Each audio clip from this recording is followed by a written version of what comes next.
าวๆบวกๆนะทุกคนคือเราวาดอันนี้สวยไหมเหมือนเป๊ะไหมเราวาดเป็นฝีมือเลยนะเราวาดช่างมันสวยแน่นอน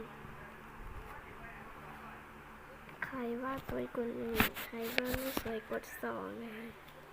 เราจะโชว์รูปให้ดูนะคะนี่ค่ะเหมือนเป๊ะไหมคะนี่เราวัดช่างแบบนี้แล้วก็เหมือนเป๊ะนะนี่นะคะเพราะว่ามันตรงกันแน่นอนเราว่ามันไม่ตรงกันก็ขอโทษด้วยนะคะมันตรงนิดนึงนะคะตรงอยู่ตอนออกสวยมากนะคะจบแล้วค่ะ